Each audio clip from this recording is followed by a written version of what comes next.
Mesdames et messieurs, chers collègues, chers amis, bienvenue à toutes et tous pour cette nouvelle saison de présentation des travaux de l'école dans cet auditorium de l'Institut français de Grèce, dont je remercie le directeur, Nicolas Ebalin, d'avoir, comme de coutume, mis à notre disposition cet espace et sa technologie. Ce système permet aussi à de nombreux collègues en France ou ailleurs de suivre cette conférence à distance et vous êtes nombreux ce soir à vous être joints sur l'écran à l'assistance présente ici.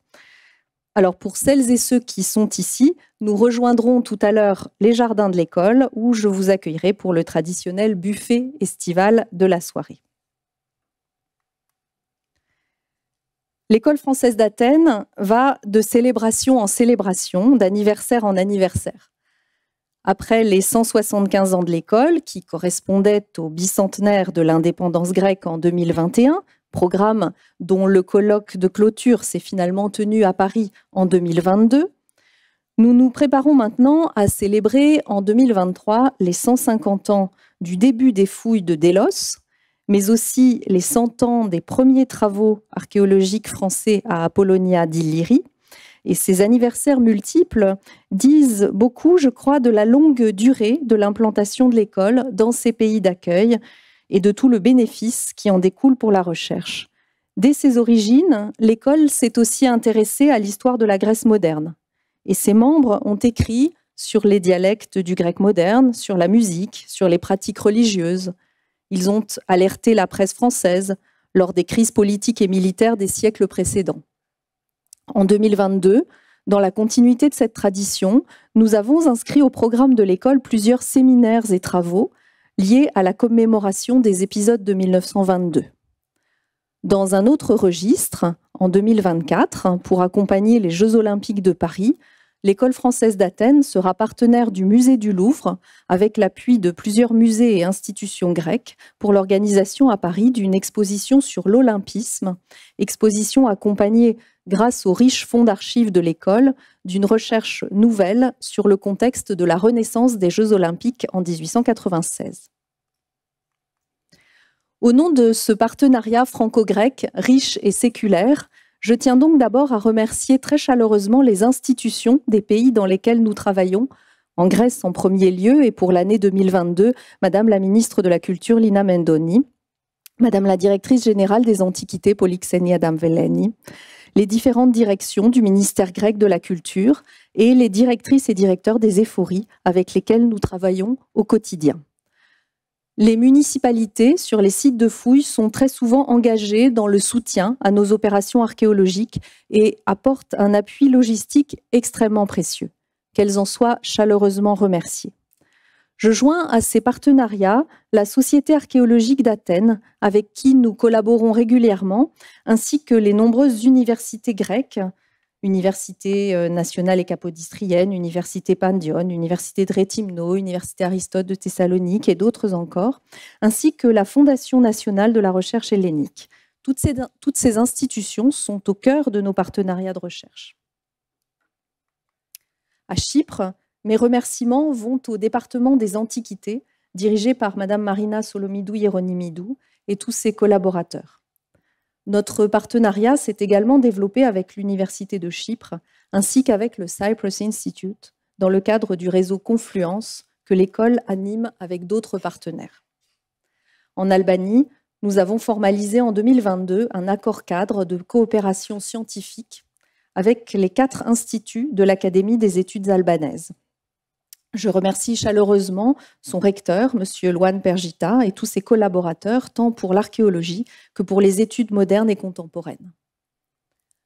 En Macédoine du Nord, les archevêchés, tout comme les municipalités, ont bien souvent ouvert leurs portes à nos chercheurs.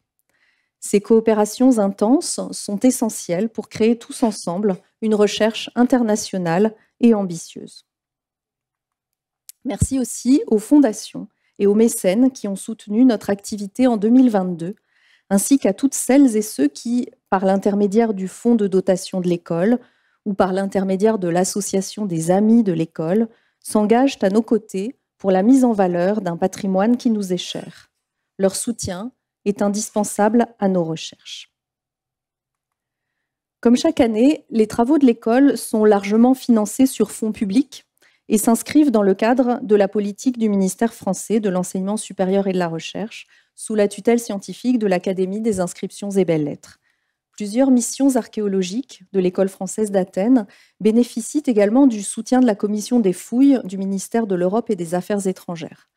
L'école candidate régulièrement à des appels à projets nationaux et européens.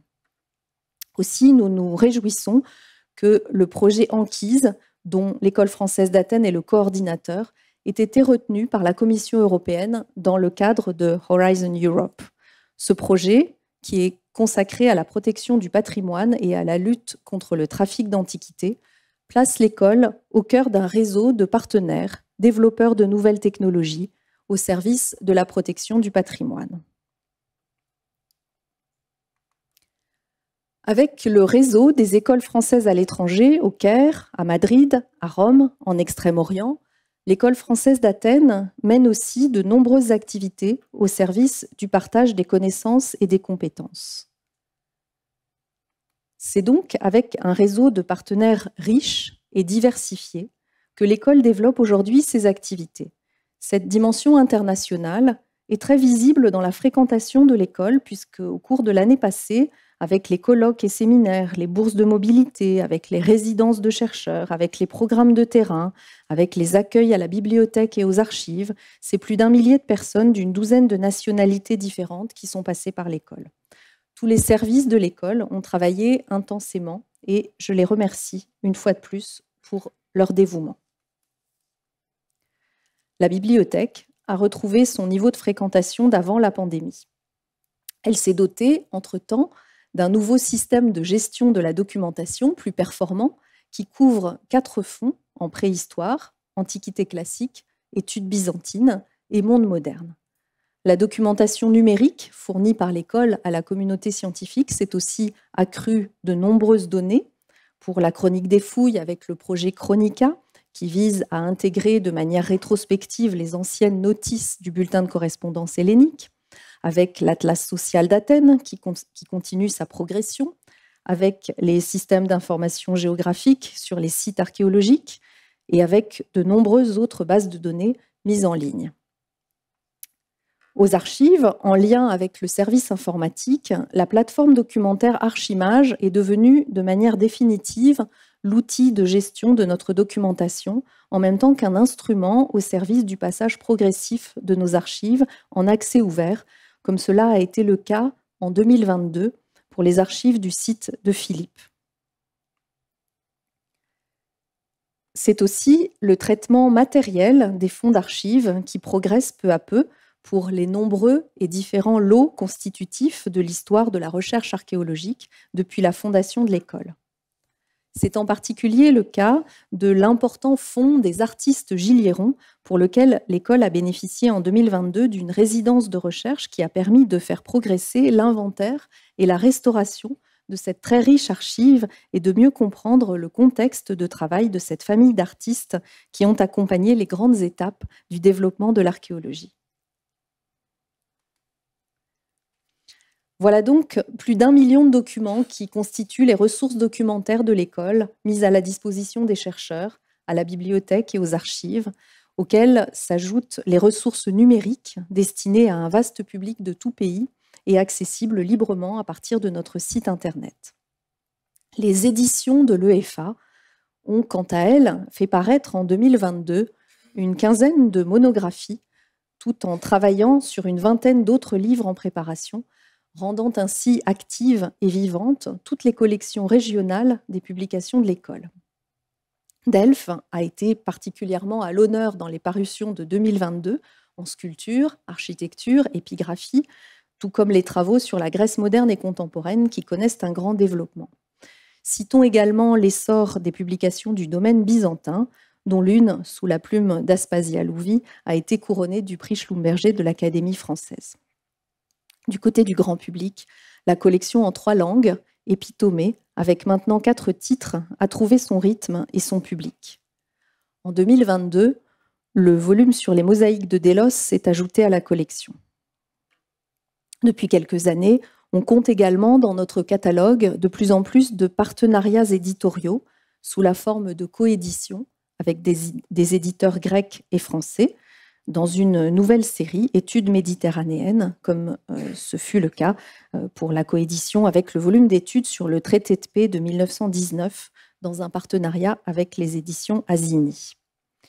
L'école est aussi éditrice et coéditrice de 5 revues désormais, son traditionnel bulletin de correspondance hellénique bien sûr, mais aussi le BCH moderne et contemporain, qui compte maintenant 6 numéros thématiques, le bulletin archéologique des écoles françaises à l'étranger, les cahiers du Centre d'études chypriotes et la revue Topoi. Certaines de ces revues paraissent en format imprimé et numérique, d'autres sont seulement numériques, mais tout comme les livres publiés par l'école, ces travaux sont largement accessibles via des plateformes de lecture en ligne et contribuent à la science ouverte au service de vastes communautés de chercheurs et de lecteurs de tout pays. Témoin, parfois acteur de l'histoire, l'école française d'Athènes peut se prévaloir, à 175 ans, d'une excellente mémoire. C'est pourquoi, parmi d'autres publications, un livre marque tout particulièrement l'année 2022, À l'ombre du Lycabette, sous la plume de Lucile et Alexandre Farnoux, est une plongée dans les archives de l'école, une plongée qui a permis de donner du sens à l'ambition intellectuelle de l'école dès ses débuts jusqu'à aujourd'hui, en mettant d'abord l'accent sur ses liens avec la ville d'Athènes. Alors, depuis les premiers membres scientifiques du 19e et du début du 20e siècle, portant chapeau melon, premiers archéologues de l'acropole d'Athènes, explorateurs en Crète, fouilleurs à Délos et à Delphes, ou encore membres de l'armée d'Orient, jusqu'aux membres d'aujourd'hui. En définitive, c'est toujours la modernité qui est au cœur des recherches de l'école. Et au moment de se projeter vers l'avenir, il était donc utile de regarder en arrière et de prendre pleinement la mesure de la riche identité de notre maison. En effet, l'année 2022 a vu le démarrage d'une nouvelle programmation quinquennale, conformément au calendrier de notre tutelle ministérielle, avec des programmes, vous le verrez, en grande partie renouvelés et qui vont structurer les activités de l'école pendant les prochaines années. Au cours de cette année 2022, nous avons tout d'abord beaucoup fouillé, d'autant plus qu'il a fallu rattraper une partie du retard lié à la pandémie de 2020 et 2021. Les 6 missions de fouilles organisées en Grèce en 2022 se sont tenues à Dikylitache, Thasos, Terpni, Delphes, Égine et à l'Anavlokos. 2 d'entre elles sont de nouvelles fouilles, à Delphes sur la terrasse de Marmaria et à Terpni dans la vallée du Strymon, en collaboration étroite avec l'éphorie de Cérès. En outre, l'école française d'Athènes a apporté son concours à des travaux menés par les éphories pour la prospection de Rhénée, menée par l'éphorie des Cyclades, pour la prospection géophysique et géomorphologique du delta de l'Èbre, menée par les éphories de l'Ébros et du Rhodope. En Albanie, les missions d'Apollonia et du bassin de Korça ont poursuivi leurs recherches de terrain, tout comme à Chypre, la mission consacrée à la fouille du site de Pactomena près d'Amathonte, ainsi que la mission archéologique française de Néapaphos, dont l'école française d'Athènes est désormais partenaire. À ces fouilles se sont ajoutées, comme chaque année, de très nombreuses études de terrain, ainsi que des travaux de restauration, mais également des missions menées par les chercheurs modernistes et contemporanéistes, soit plus d'une centaine d'opérations au total pour l'année 2022. Partons donc cette année du nord-ouest pour arriver au sud-est, de l'Albanie à Chypre, en passant par les sites de Grèce que l'école explore en s'appuyant sur ses nombreux partenariats. Dans ce parcours géographique cette année, je vous parlerai autant d'archéologie préhistorique et classique que d'études byzantines et de travaux modernes et contemporains, car nos 2 sections de la direction des études, Antiquité-Byzance d'une part, Mondes modernes et contemporains d'autre part, 2 sections épaulées par les autres services d'appui à la recherche de l'école, concourent toutes les 2 au renouvellement des savoirs par les travaux menés sur le terrain. Les uns font écho aux autres et l'on perçoit de plus en plus à quel point cet intérêt, à la fois pour les mondes grecs antiques et pour les contextes contemporains, nourrit des réflexions mutuelles de part et d'autre. En Albanie, les 3 sites de Durrës, Apollonia et Korça ont accueilli leurs équipes franco-albanaises. À Durrës, l'étude des 6 tonnes de mobilier du sanctuaire d'Artémis d'Épidamne d'Irakion, parmi lesquelles se trouve l'un des plus vastes ensembles de figurines en terre cuite du monde méditerranéen, est désormais presque achevé et avance vers la publication dans un partenariat de longue date avec l'Institut archéologique de Tirana.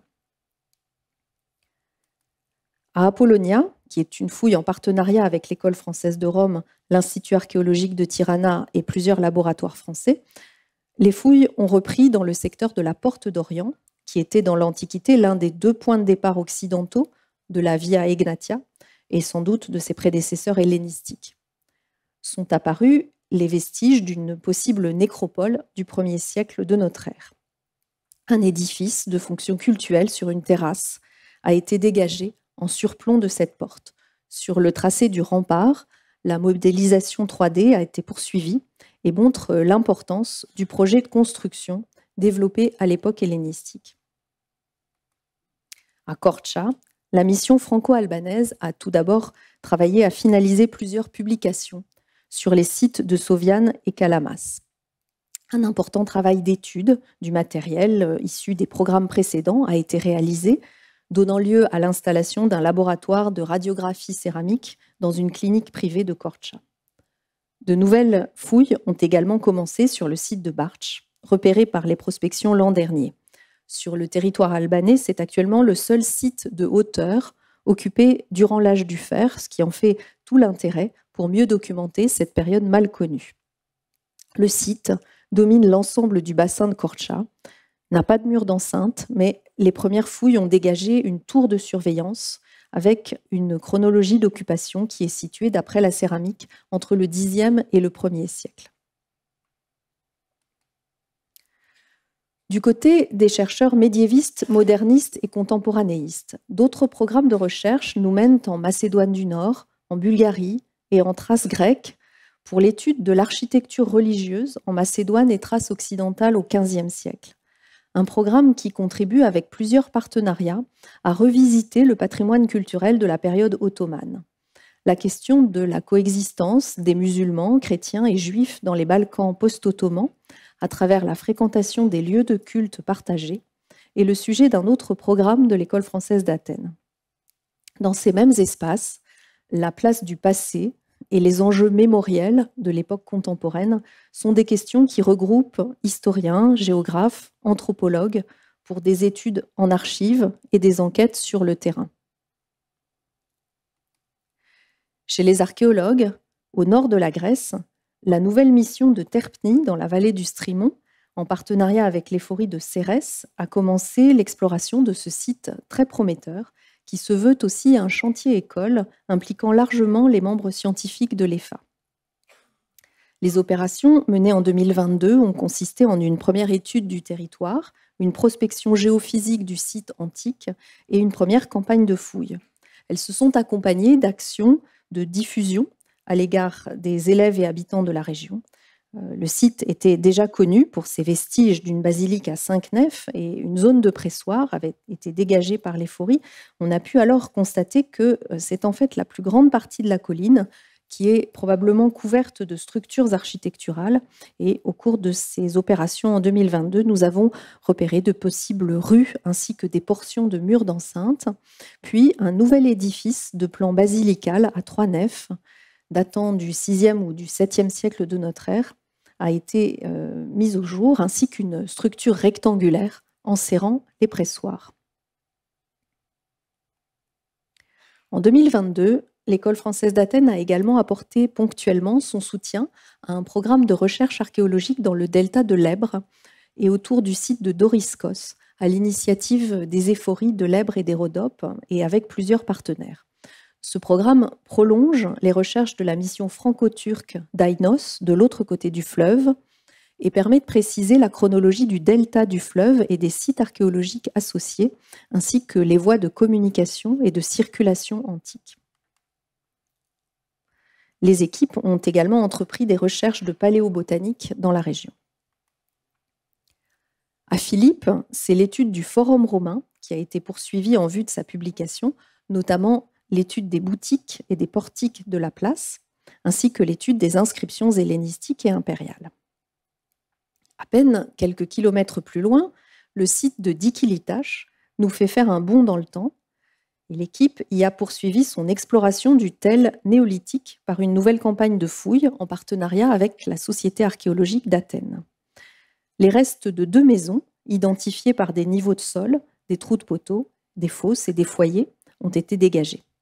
L'un des édifices comportait peut-être un étage ou une mezzanine.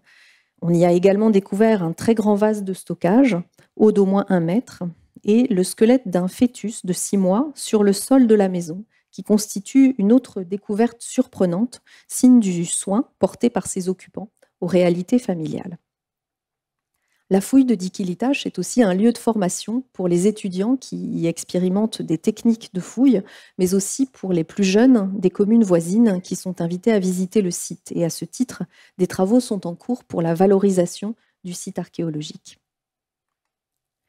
À Thasos, l'année 2022 a vu l'achèvement de la fouille de la grande demeure proto-byzantine des abords nord de l'Artémision, en collaboration avec l'éphorie de Kavala, ainsi que la consolidation des vestiges.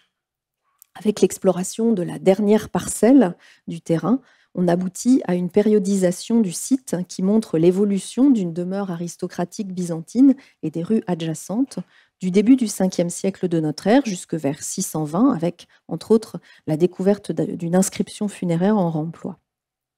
Dans la cour à péristyle de la demeure, des niveaux profonds de l'époque archaïque ont même été atteints, documentant la phase des débuts de la colonisation parienne, tandis que les étapes de construction et de transformation de tout l'édifice sont maintenant identifiées.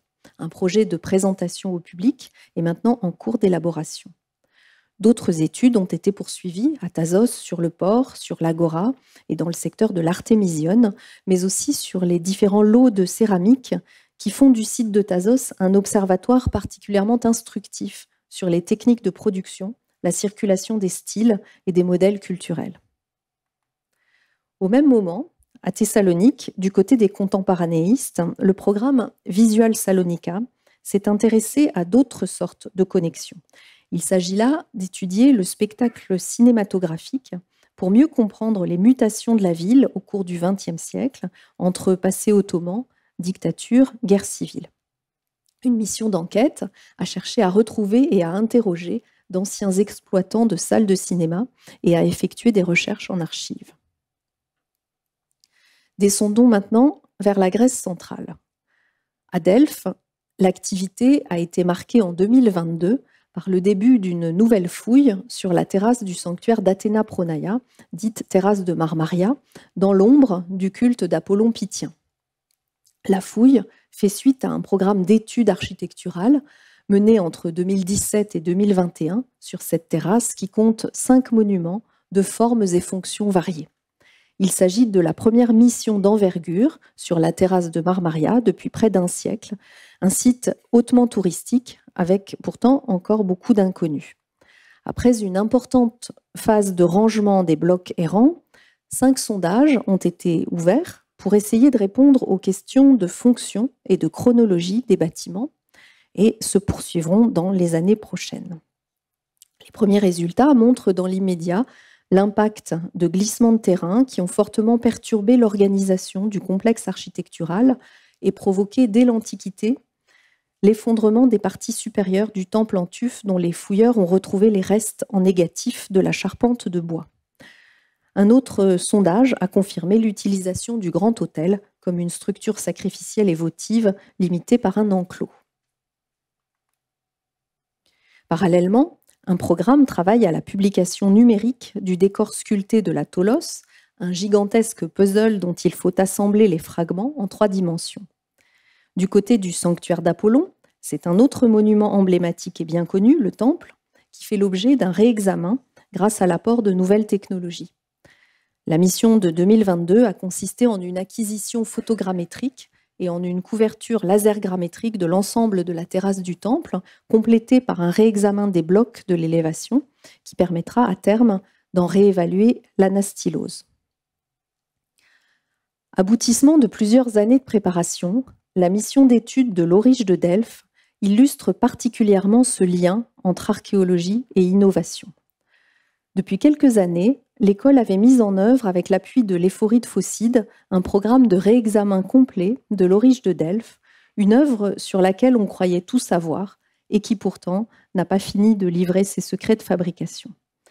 Grâce à des technologies innovantes, l'étude menée avec le musée du Louvre, le Centre de recherche et de restauration des musées de France, le laboratoire Archéovision de Bordeaux et le laboratoire Démocritos d'Athènes, ainsi que plusieurs autres partenaires, cette étude a renouvelé nos savoirs sur l'origine du métal, sur les techniques de soudure, sur le lieu de fabrication de la statue, mais aussi sur l'apparence exacte de ce grand bronze polychrome. Ces premières pistes ont été présentées lors du colloque soutenu à la Société archéologique d'Athènes en décembre 2022 et elles sont actuellement en cours d'approfondissement. Du côté, cette fois, de la ville de Delphes, le travail de relevé des secteurs de la ville antique de Delphes permet également de mieux comprendre les évolutions de l'espace urbain jusqu'à l'époque proto-byzantine, une phase qui fait aussi l'objet de l'étude post-fouille de la colline de Koumblas au sommet du site. Le rempart de l'époque classique a fait l'objet d'une étude architecturale et l'on a aussi procédé à la restauration et à l'étude de la grande citerne découverte l'année précédente, ainsi qu'à l'étude du matériel des époques antérieures qui avaient été découverts. Ces recherches confirment la présence d'habitations appartenant aux membres des élites durant l'Antiquité tardive, avant une phase d'appauvrissement et de rétractation urbaine à la fin du VIe et au début du VIIe siècle.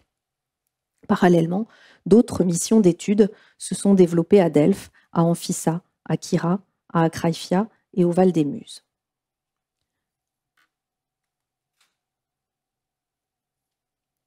Dans les Cyclades, c'est bien sûr à Délos que se concentre l'activité de l'école, avec plusieurs programmes en cours d'achèvement en vue de publication sur les épaves, sur les carrières, sur les sanctuaires de Sarapis, sur le mur de Triarius, sur la maison de Fourni, sur l'îlot des comédiens. Une nouvelle étude a été entreprise également sur les charpentes en pierre de l'Oikos des Naxiens. Ces études précisent, quartier après quartier, secteur après secteur, le cadre chronologique et culturel du grand centre de commerce cosmopolite que fut Délos dans l'Antiquité. Un nouveau programme explore quant à lui les archives des fouilles de Délos pour étudier tout à la fois la construction des méthodes d'exploration archéologique que l'on peut y déceler et l'impact socio-économique de cette activité sur les îles voisines dont les ouvriers ont travaillé à dégager les vestiges dès la fin du XIXe siècle et au début du XXe siècle. Des actions de mise en valeur ont également été menées en 2022. À Rennais, l'école poursuit, à l'invitation de l'Éphorie des Cyclades, sa contribution à la carte archéologique de l'île, et plus particulièrement du secteur de la nécropole. À Délos, grâce au soutien de la Fondation Kaplan, c'est la restauration de la grande mosaïque de la Tritonesse qui a pu être achevée, mais aussi d'importants travaux de restauration de la maison de Fourni, grâce au soutien des fondations Arpamed et Cora, tandis qu'un projet d'anastylose de la Tholos de l'Agora des Compétaliastes a été élaboré grâce à la fondation Once Upon a Time. Du côté du Péloponnèse, cette fois, c'est d'abord à Égine que nous mènent les programmes de l'école. La campagne de fouilles était la 4e du programme quinquennal commencé en 2019 en collaboration avec la chaire UNESCO en archéologie sous-marine de l'Université d'Aix-Marseille et en collaboration également avec l'Éphorie des antiquités sous-marines. La mission, qui reçoit le soutien de nombreux partenaires, a pour objectif d'étudier les installations portuaires et côtières d'Égine en combinant fouilles sous-marines, fouilles terrestres, prospection et relevés à l'aide de technologies nouvelles. En 2022, l'enquête s'est recentrée sur la fouille du canal d'entrée du port militaire entre les 2 tours qui le protégeaient et les résultats documentent les techniques de construction de cet ouvrage ainsi que les techniques de construction des hangars à bateaux, mettant en évidence des caractéristiques d'un système grec distinct du modèle phénicien. Ce programme offre aussi un terrain d'application aux étudiants dans le cadre d'un chantier école Et en 2022, ils ont par exemple été initiés aux techniques de la photogrammétrie sous-marine et de la photogrammétrie par drone. Sur le continent, cette fois, à Mégare, à Argos, à Amiclée, plusieurs missions ont travaillé à finaliser des études et des publications, tant pour les périodes antiques que byzantines. À Mistra, un nouveau programme, Mistra Noum, en partenariat entre Sorbonne Université, l'École française d'Athènes et l'Éphorie de Laconie, se donne pour objectif de constituer une photogrammétrie de la ville byzantine sur ce site classé au patrimoine mondial de l'UNESCO. La première campagne a permis de commencer avec efficacité les relevés par drone et laser scanner sur la forteresse et sur une partie des remparts. L'équipe a également réalisé des relevés photogrammétriques de l'architecture extérieure et du décor pariétal des églises.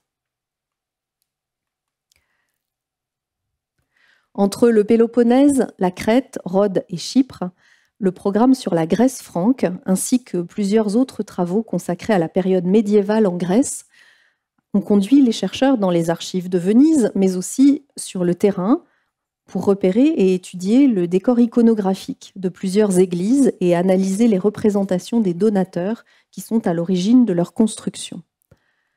Un portail de recherche numérique, Frankica, a été constitué pour rassembler les sources historiques relatives aux pays grecs sous autorité franque et latine, pour fédérer les recherches de l'équipe et pour favoriser les connexions entre les chercheurs.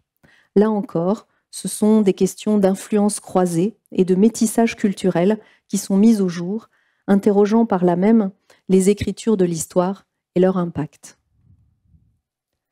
En Crète, plusieurs programmes de l'école se poursuivent.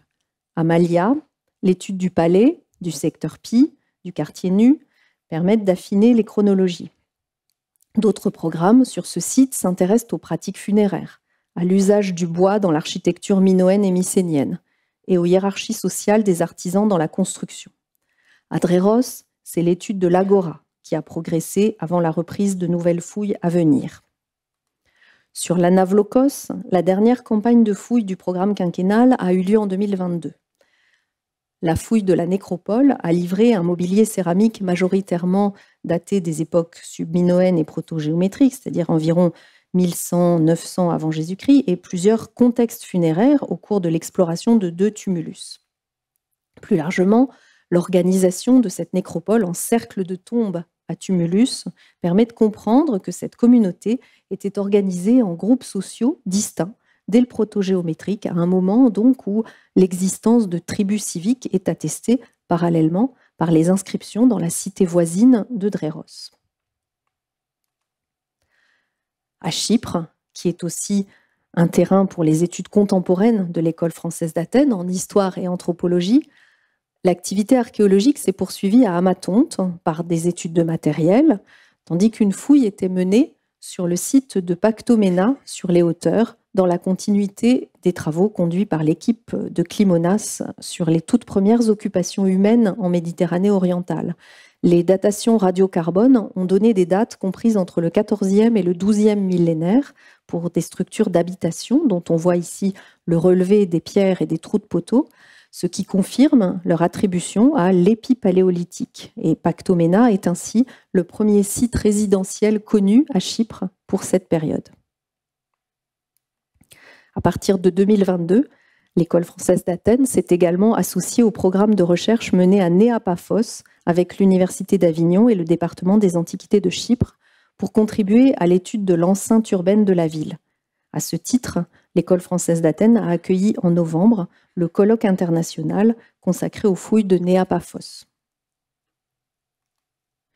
Au terme de ce voyage, il faut dire aussi que cette intense activité sur le terrain s'est accompagnée d'un programme dense de séminaires et de colloques à Athènes même, aussi bien du côté des antiquisants que du côté des modernistes. Des formations ont été à nouveau organisées sur les sites, de même qu'à Athènes, pour des étudiants de master et de doctorat, et l'une d'entre elles, en partenariat avec l'École des hautes études en sciences sociales, portait sur les migrations contraintes en Méditerranée orientale. Une autre encore a accueilli à Thasos les étudiants de l'École d'architecture de Strasbourg. La vie scientifique de l'École française d'Athènes s'appuie aujourd'hui sur de nombreuses résidences de recherche qui sont ouvertes largement aux chercheurs, aux enseignants-chercheurs des universités françaises et plus largement européennes. Enfin, à l'automne 2022, 3 nouveaux membres scientifiques ont rejoint l'école pour y développer leurs projets de recherche. L'un sur l'éclairage à l'époque minoenne, le deuxième sur les sépultures de la vallée du Strymon, le troisième sur Chypre pendant la guerre froide. Alors si j'ai choisi cette année de mêler les activités des deux domaines, Antiquité et Byzance d'une part, monde moderne et contemporain d'autre part, dans un parcours géographique, c'est parce que l'histoire de l'école, depuis bientôt 2 siècles, mêle intimement les deux. Les premiers Athéniens, chargés de mener des explorations archéologiques, se sont tout autant intéressés aux réalités politiques et culturelles du pays dans lequel ils vivaient, au patrimoine matériel comme immatériel de la Grèce et des Balkans. Et ce faisant, les chercheurs de l'école française ont non seulement rassemblé et étudié des sources sur le terrain, mais ils ont aussi, en archéologie, en histoire de l'art, en ethnologie, en anthropologie, ils ont aussi créé une méthode d'analyse et de recherche qui a, à proprement parler, fait école. Alors à ce titre, j'ai souhaité cette année faire une place particulière à la musique, qui a toujours occupé une voie particulière au cœur de l'école. Parmi les nouveaux programmes développés ces dernières années, l'ethnomusicologie fait partie de ces disciplines qui remontent en fait au début de la présence des chercheurs français en Grèce. Héritier d'une longue histoire de recherche, Christophe Corbier, qui est notre orateur de ce soir, est chercheur au CNRS. Il est spécialiste de la musique dans la culture européenne. Agrégé de lettres classiques, spécialiste de musicologie, grand connaisseur des théories rythmiques et harmoniques de l'Antiquité, mais aussi de leur réception par les milieux artistiques et philosophiques du monde moderne, docteur en littérature comparée. Il est aujourd'hui titulaire d'une habilitation à diriger des recherches qu'il a soutenue en 2021 sur le thème « Pour une approche transdisciplinaire de la musique grecque », une formule qui exprime toute son appétence pour le croisement des sources. Il a consacré ses recherches à la réception de la musique grecque en Europe au XIXe et XXe siècle. Et c'est pourquoi il porte à l'École française d'Athènes un programme de recherche collectif qui est intitulé « Les confins de la musique », un programme qui le conduit à enquêter sur différents terrains et archives, à la recherche de mélodies oubliées qui elles-mêmes racontent de longues histoires multiculturelles. Et c'est cette grande histoire de l'ethnomusicologie qu'il va évoquer pour nous ce soir, une histoire dans laquelle, vous le verrez, la recherche française a joué un rôle important et je le remercie très chaleureusement de nous faire ce cadeau ce soir. Merci à tous et à bientôt.